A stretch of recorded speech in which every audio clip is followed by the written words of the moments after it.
في النص التاني من القرن الأول الهجري وفي مدينة الطائف اتولد ولد صغير اسمه محمد بن القاسم الثقفي. الولد ده كان من قبيلة ثقيف، القبيلة اللي خرج منها ناس كتير كان ليهم أثر كبير في الدولة الإسلامية، وأهمهم طبعا الحجاج بن يوسف الثقفي وإلي العراق الشهير. محمد اتربى في بيت كله سلطة ونفوذ، بيت بيشوف فيه الرجالة تصدر أوامر والناس بتنفذها، وبيسمع فيه أسماء البلاد البعيدة اللي فتحتها جيوش الإسلام في الشرق وفي الغرب. كان جده وأبوه معروفين بالشجاعة، وعمه الحجاج كان وقتها من أقوى رجال الدولة الأموية. من صغره كان واضح عليه الذكاء والالتزام، وتعلم فنون الفروسية والقيادة من بدري. التاريخ بيقول إن الحجاج لاحظ قدراته بدري جدا، وكان بيشوف فيه مشروع قائد ميداني، ولما كبر شوية بقى من رجالة الجيش اللي بيعتمد عليهم الحجاج في المهام الصعبة. الزمن ده كان زمن توسع، الخلافة الأموية كانت بتتمدد في كل الاتجاهات، لكن في ناحية الشرق تحديدا ناحية السند اللي هي النهاردة أجزاء من باكستان كان في اضطراب كبير. تجار المسلمين بيتنهبوا في الطرق، وسفنهم بتتهاجم محاكم محلي تابع لملك اسمه داهر. الحجاج وقتها كان والي العراق والمسؤول عن شرق الدولة، وبيدور على قائد شاب عنده شجاعة ومهارة في التخطيط يقدر يكمل اللي فشل فيه قادة كتير قبله. كل العيون راحت ناحية محمد بن القاسم، شاب صغير بس عنده طموح أكبر من سنه، وعنده ولاء مطلق للدولة، والأهم إنه متربي على عين الحجاج نفسه. ومن اللحظة دي بدأت رحلة من أهم الرحلات في تاريخ الإسلام، رحلة شاب صغير من الطائف هيعدي الصحاري والأنهار والجبال عشان يكتب اسمه في التاريخ كفاتح بلاد السند.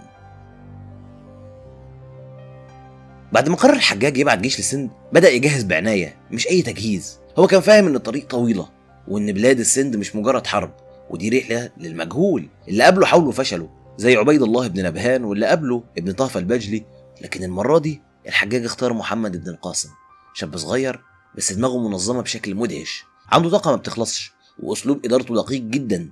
بدأ محمد من البصرة، والحجاج أمر له بجيش قوامه كان حوالي 6000 مقاتل، معهم معدات حربية حديثة، منجنيقات ضخمة، سيوف، دروع سميكة، وكان معاهم جهاز إمداد وتموين من الطراز العالي.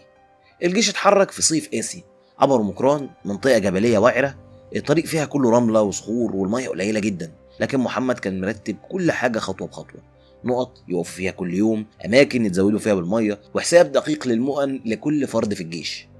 الناس اللي كانت معاه حست قد إيه القائد ده مختلف، ماشي معاهم، مش راكب جواد وماشي لوحده، وبيتابع بنفسه حالة الجنود والدواب.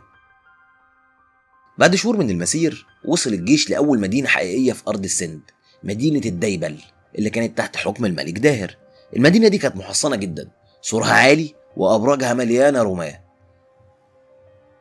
محمد بن القاسم ما استعجلش الهجوم، درس الموقع وقسم الجيش ل3 فرق، واحدة للهجوم واحدة للدفاع والتالتة للاحتياط، ونصب منجنيق ضخم سماه العروس كان بيقذف الصخور الضخمة على أسوار الديبل ليل ونهار. المنجنيق ده من ضخامته يقال إنه كان بيشتغل عليه أكتر من 500 راجل. المعركة دي استمرت لأيام طويلة، الحصن بيقاوم بشراسة، لكن في النهاية نجح الجيش المسلم في اقتحام الأسوار. المدينة وقعت وترفع عليها الراية الإسلامية، وده كان أول فتح حقيقي لمحمد بن القاسم في بلاد السند.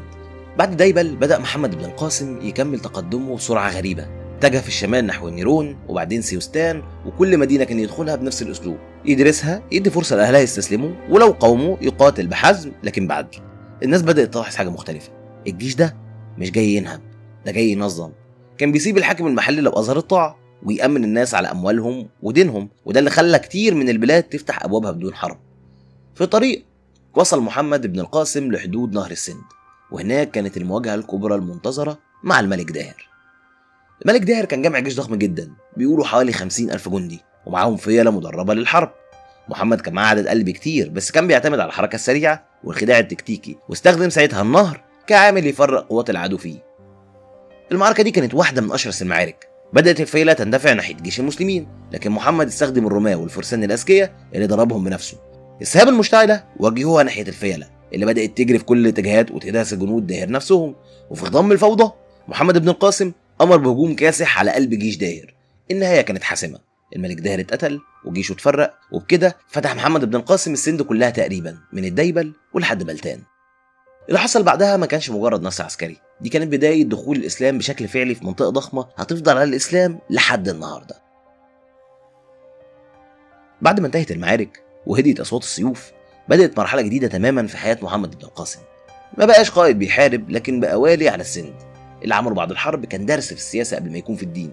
دخل المدن اللي فتحها مش كغازي متكبر، لكن كوالي بيحاول يفهم الناس ويحافظ على حياتهم ودينهم ونظامهم الاجتماعي. التاريخ بيحكي ان اول حاجة عملها كانت تنظيم الإدارة المحلية. خلى الحكام المحليين اللي استسلموا يفضلوا في اماكنهم لكن تحت اشراف اسلامي، وده خلى الناس تحس ان حياتهم ما اتقلبتش فجأة، وان الفتح مش معناه الخراب. بعت اوامر بالعفو العام عن كل اللي ما حاربوش ضد المسلمين، الضرايب اتنظمت واتلغت كل الممارسات التعسفيه اللي كان بيعملها داهر وجنوده. الناس اللي كانت خايفه في الاول بدات تخرج وتتعامل مع المسلمين عادي جدا. في مدينه ملتان اللي كانت واحده من اغنى المدن وقتها، محمد بن القاسم دخلها من غير ما يحرق ولا يدمر اي حاجه، حافظ على المعابد والمباني وبنى المساجد من غير ما يمس مقدساتهم. العمل هناك خلاه يكسب احترام الكل، حتى الكهنه نفسهم شهدوا له بالعدل. محمد بن القاسم كان فاهم ان الاسلام مش سيف، لكن دعوه وسلوك وعدل. كان بيقول، وده بعض المؤرخين بيقولوه، ان الناس لو شافوا عدل الاسلام مش محتاجين حد يفرضه عليهم ابدا بالسلاح. النتيجه ان بلاد السند بدات تدخل في الاسلام بهدوء وباراده، مش خوف ولا اجبار. المؤرخين كتبوا ان كتير من القبائل دخلت الاسلام بعد شهور قليله لما شافوا المعامله اللي ما شافوهاش قبل كده من اي وادي. السند بدات تزدهر، الطرق التجاريه رجعت والناس بقت تتنقل بامان، ومحمد بن القاسم نظم العمله وثبت الضرائب على الاغنياء اكتر من الفقراء، وانشا نظام مراسلات منتظم بين السند والعراق، وكان دايما بيبعت للحجاج تقارير مفصله عن كل خطوه بيعملها هناك، لحد ما بقت اخبار فتوحات السند بتتقال في كل مجلس في دمشق. الناس بقت تقول شاب صغير من الطائف قدر يعمل اللي جيوش كامله ما قدرتش عليه. بس زي ما التاريخ علمنا، كل نجم بيلمع بسرعه بيبدا برضه يخوف اللي حواليه. النجاح الكبير ده هيخلي ناس كتير في الدوله الامويه تبدا تبص لمحمد بن القاسم مش كقائد، لكن كقوه ممكن تبقى خطر عليهم. السنين اللي بعدها كانت مستقرة. محمد بن القاسم رسخ الأمن في السند وثبت سلطة الدولة الأموية هناك، لدرجة إن الناس بقت تتكلم عنه كأنه أمير الشرق.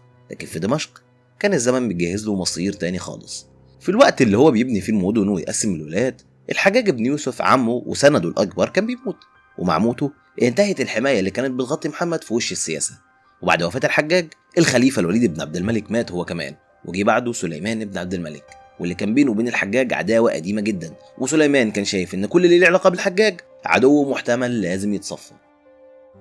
محمد بن القاسم كان بعيد جدا في السند، لكن صيته كان مغطي كل المسافات.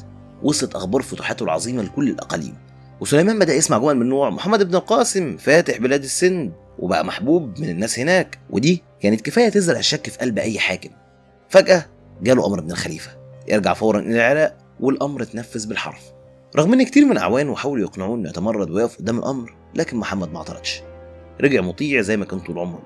لكن اول ما رجع الدهشه اتحولت لصدمه، اتقبض عليه وتوجهت له اتهامات غريبه. بنت الملك داهر اللي هو قتله اتهمته انه حاول يعتدي عليها وينولها قسرا، ودي حاجات ما حصلتش، لكن كانت كفايه لتبرير الانتقام السياسي. اتحبس محمد بن القاسم في واسط، شاب لسه في بدايه العشرينات من عمره، فاتح بلاد كامله، لكن انتهى عمره جوه زنزانة ضيقة. المصادر التاريخية بتقول انه توفى في السجن سنة 95 هجريا، وفي روايات بتذكر انه اتقتل بعد تعذيب قاسي جدا بأمر مباشر من الخليفة سليمان. أضاعوني وأي فتى أضاعوا ليوم كريهة وسداد ثغري. الناس في السند لما سمعوا الخبر ما صدقوش في الأول. اللي كانوا بيعتبروه منقذهم بقى فجأة ذكرى، لكنهم ما نسيوش اسمه ولا نسيوا عدله، ولحد النهارده لسه حكايته بتتحكي كرمز للبطولة اللي ما اكتملتش وللغدر السياسي. مات محمد بن القاسم، لكن فتوحاته فضلت حية، والسند لسه جزء من العالم الإسلامي لحد النهارده. قائد صغير في السن لكن كبير في الفعل، مات غدر لكن التاريخ خلد اسمه بين الكبار. يا ترى كانت خطيئته انه نجح زيادة عن اللزوم، ولا ان التاريخ دايما بيخاف من اللي بيصنع مجده بدري؟ كان معاكم أدهم أمين، ودي حدوتة قبل النوم. تصبحوا على خير.